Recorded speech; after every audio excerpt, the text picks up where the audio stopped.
In Los Angeles, young magician Bo Wolf performs on the street to earn some spare change. Last year, he was informed that his half-sister Tina had lost her parents, and now he has become her legal guardian. Despite the difficulties, the two siblings are very close, and Bo strives to provide for his sister. This morning, he shows a group of young people his card trick, where one of the spectators puts the card in his shirt pocket, but it mysteriously disappears. Bo then asks the group to check if the card has ended up somewhere else, and one of the girls finds it inside her bag. Later, the young magician performs another trick, this time to impress a girl he has a crush on, named Holly. His trick is to make a wedding ring levitate before Holly's eyes. She is very impressed with the magic and asks him how he does it. However, a magician must never reveal his secrets, and after finishing his performances for the day, Bo takes his sister back home. Once there, he goes to the bathroom and it is revealed that Bo has placed an electromagnetic device on his own arm. While still in high school, the young man created this device, which earned him a college scholarship, but he had to give up this opportunity to take care of his sister. Thanks to this device, Bo can levitate metal objects by alternating the positive and negative electrodes between his arm and fingers. After cleaning the wound on his arm, the magician goes to talk to his neighbor Georgie, asking for help putting Tina to bed after dinner. She agrees, and then Bo goes to Luna's bar, one of his best customers, to do his secret job. In fact, the young man sells certain prohibited substances on the streets of Los Angeles, working for his supplier, the gangster Angelo, to earn extra money. However, during the night, two police officers see the magician in another illegal deal and order him to raise his hands. With the young man's back turned, the police officer begins to search him, but finds nothing in his pockets or inside his coat. Without any evidence, the officer tells him to leave, but thanks to his magic tricks, Bo managed to hide the merchandise in his coat sleeve. After another night on the town, he returns home and checks to see if his sister is asleep. With everything in order at home, Bo goes to rest, but ends up oversleeping and wakes up to the sound of the fire alarm. He quickly runs to the kitchen and sees his sister trying to fry bacon in a pan with oil. Luckily, Bo manages to turn off the stove in time and tells his sister not to play with fire without him around. Tina apologizes, saying she was trying to make breakfast for her brother, which calms Bo down and he promises to teach her how to do it the right way.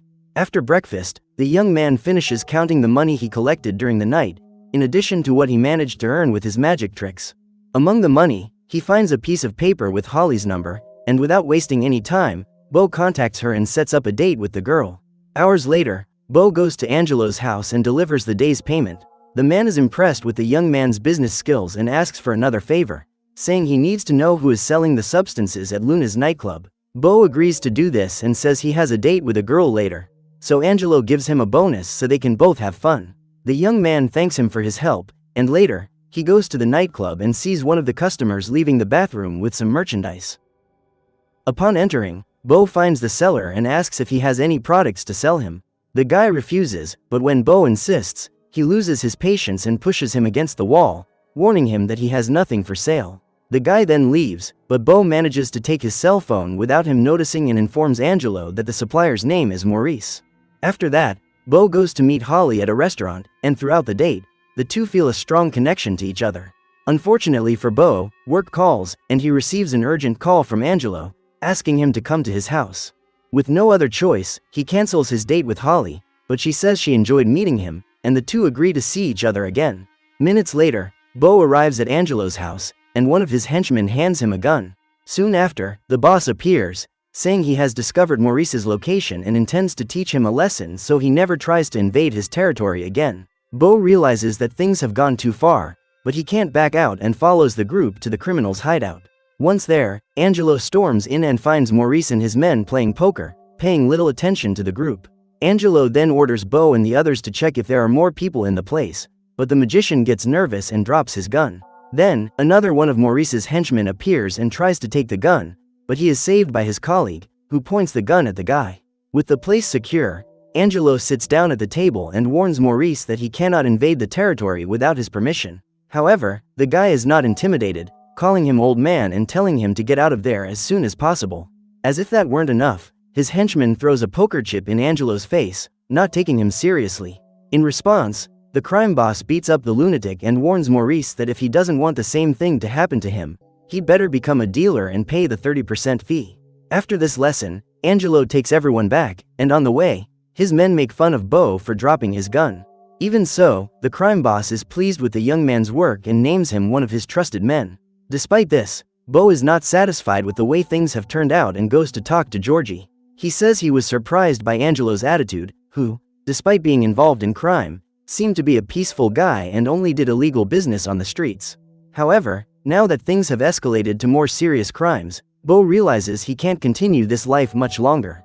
Because of this, the next day he does even more magic shows to raise money, one of them in front of Holly's workplace. The girl is happy to see him again, and Bo invites her to dinner and to watch a movie at his house. Holly accepts, and when she arrives, she is greeted by Georgie and Tina, with the girl saying she likes her brother's girlfriend. However, the moment is interrupted by an unexpected visit from Angelo, who calls Bo aside to talk. As they leave the house, the man says that Maurice did not fulfill the agreement, and now he intends to teach him one last lesson. Angelo then tells Bo to get ready to go with him, and once again the young man is forced to leave Holly and her family at home. The girl, however, agrees to take care of Tina, and Georgie asks what happened, but Bo thinks it's best to keep everything a secret and leaves. Minutes later, Angelo and his group find Maurice leaving a nightclub accompanied, and knock him down with a blow to the head. Then, the crime boss takes him to his house and warns him that now he will suffer the consequences for breaking the agreement. Angelo then asks Bo to get a tarp from the kitchen, and his men place Maurice on top of it. Soon after, Angelo hands Bo a cleaver and orders him to remove Maurice's hand, as he needs to learn a lesson about respect. At first, the young man refuses, but faced with Angelo's threats, he obeys and removes Maurice's hand after several attempts. Bo feels bad about what he has just done, and Angelo takes him back home and gives him a new shipment of merchandise, in even greater quantity. With no other choice, Bo accepts the new job, and when he gets home, he finds Holly sleeping on the couch. The young man takes her to bed and gives her one of his t-shirts, but when the young woman goes to change, Bo sees several marks around her back. Despite this, the young man decides not to mention it, and the two rest for the rest of the night. The next morning, Bo wakes up to a message from Holly, saying she had to leave early for work, but is waiting for his message. Bo promises to get back to her, but first he needs to finish his work and calls Georgie to show him the merchandise he received from Angelo. In total, he has a kilo of the substance to sell, but the young man decides to adulterate the product, mixing it with baking soda to double the amount to 2 kilos. Despite the risks, this could be his chance to get the money he needs and leave this life behind, along with Holly and Tina. With everything ready, he starts making his sales throughout the night, when suddenly he gets a call from Holly. The two arrange to meet at Bo's house, and when he gets there, the young man sees more marks on Holly's face. The girl reveals that she lives with her abusive mother, who has turned to alcohol since the divorce and, in her worst moments, often attacks her own daughter. Upon learning this, Bo offers the girl a place to stay at his house, and Holly thanks him for the gesture with a kiss. The two then spend the night together in the bedroom, but at dawn, Holly sees the battery inside Bo's arm. She notices that the wound around it looks infected and asks why he did that to his own arm. Bo then explains that when he was a child, his parents took him to a magic show, which left him very impressed. At the end of the performance, the magician stabbed his own hand with a knife and asked the young man to remove it.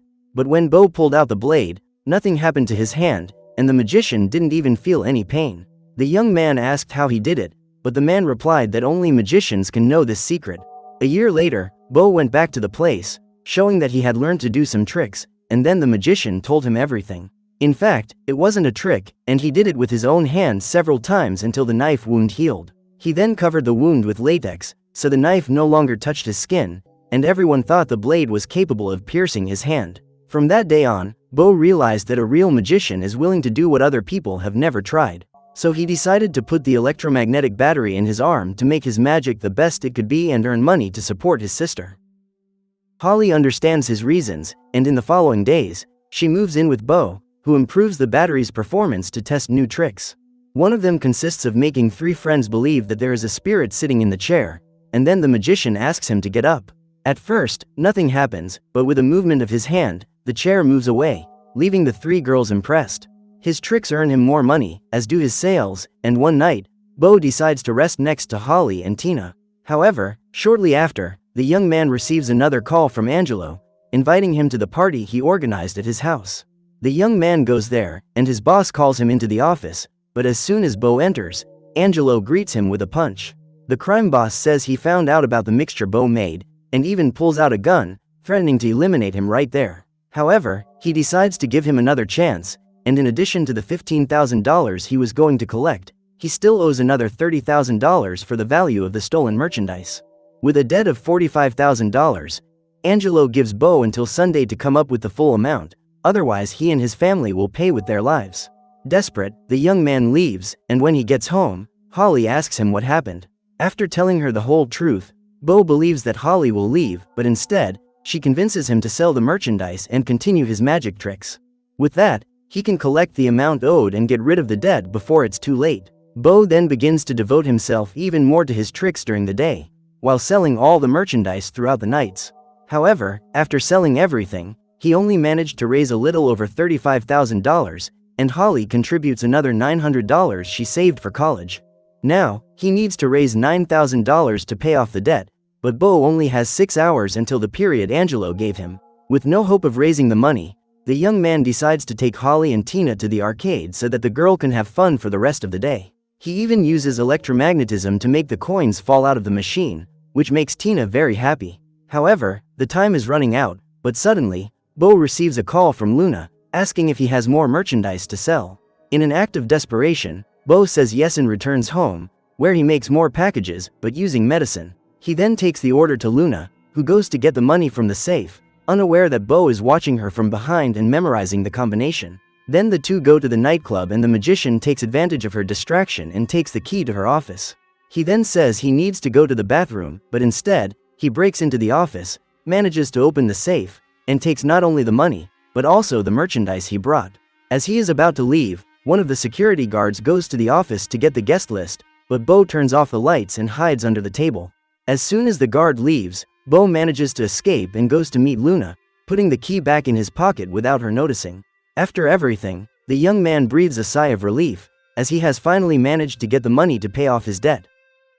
However, when he looks up, he sees Maurice and his henchmen in the nightclub, who recognize Bo and run after him. The young man then runs away into an alley, but Maurice and his henchmen manage to surround him and knock him unconscious with a blow. Shortly after, Bo wakes up in the trunk of Maurice's car, with his hands handcuffed behind his back. Unable to free himself, Bo decides to use the electromagnetism in his hands to try to open the handcuffs. With great effort, he manages to free himself, and immediately uses his energy again to open the trunk lock, managing to get out of the car. Outside, he sees Maurice and his men in their hideout, preparing the place with a tarp. The group intends to take revenge on Bo for what he did to their leader, but as soon as they open the trunk, they find only the open handcuffs, as if Bo had disappeared by magic. After narrowly escaping, the young man goes home, grabs his things, and hides at Georgie's house with Holly and Tina. Shortly after, Angelo and his henchmen break into the place and start ransacking everything, looking for Bo and the money, but the place is completely empty. Angelo then calls Bo, and the young man answers from the other house, saying that he hasn't gotten all the money yet and needs more time. Furious, the crime boss warns him that he will give him one more day, and will add another $5,000 for the inconvenience. The next morning, Bo drops his sister off at school and goes to talk to Holly, who suggests that the two of them flee Los Angeles as soon as possible. Bo accepts the idea, and hours later, he goes to pick up Tina from school, only to find that she is no longer there. Soon after, he receives a call from his sister's cell phone, but on the other end of the line, Bo hears Angelo's voice. The gangster gives the young man one last warning to get the money back, or he will never see his sister again. With the situation becoming increasingly complicated, Bo returns home and tries to think of a way to save Tina. Amid the mess inside the house, he finds a photo from his high school days, when he won the science fair for his project on electromagnetism. In the photo, he is standing next to his old teacher, Mr. Granger, and Bo decides to go to his house to ask for his help. The young man then shows him what he has done to his own arm and says that with it, he can move metal objects, but he needs more power to control even heavier metals. The teacher is impressed with what the young man has done, but warns him that the infection is spreading through his arm.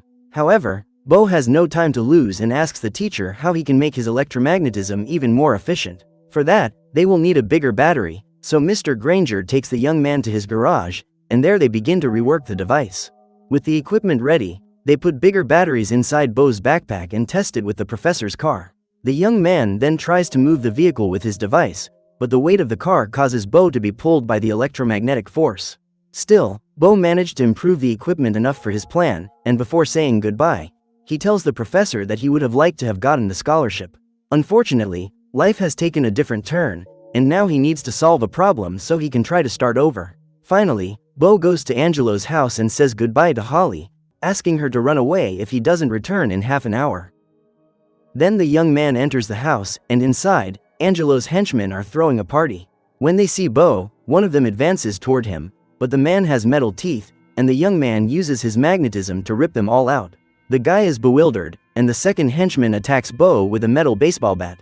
Again, Bo manages to block the attack, causing the man to be hit by the bat, and then throws him against the wall. Everyone is frightened by the young man's tricks, who orders the guests to leave the house and calls for Angelo. The man soon appears and demands to know if the young man has brought his money, but Bo asks where he has hidden his sister and says he will not hand anything over until he knows she is safe. This only makes the crime boss angrier, and he regrets that things have come to this. Angelo trusted Bo to be one of his trusted men, but that's all over now, and he will pay for his disrespect with his own life. The man then pulls out his gun and shoots at Bo, but in a reflexive movement, the young man manages to block the bullets with magnetism. He then disarms Angelo, picks up one of the bullets lying on the floor, and presses it against the man's forehead, demanding to know where his sister is. With the bullet about to eliminate him, Angelo reveals that he left the girl with his aunt and asks him to stop the bullet. Seeing that the guy told the truth, Bo lets him go and even returns the $15,000 owed for the sale of the merchandise. After that, the young man calls Holly to go to Angelo's aunt's address, and he needs to hurry because his arm is overheated from the effort. Once there, he is relieved to find his sister safe, and flees with her and Holly far away from there. Months later, the three are living in San Diego, where Bo continues to perform his magic tricks for pedestrians. After a day of performances, he and Holly pick up Tina from school, and when they get home, Bo says he is preparing a revolutionary new trick. In the middle of the night, Holly wakes up and sees the lights in the house flashing non-stop. She then goes to Bo's office and is surprised by what she has just seen, but like all great magicians, Bo cannot reveal his secrets to the public, and his new trick remains a mystery. So what did you think of this movie? Leave it in the comments below. And if you liked the video, like and subscribe for more movie recaps. See you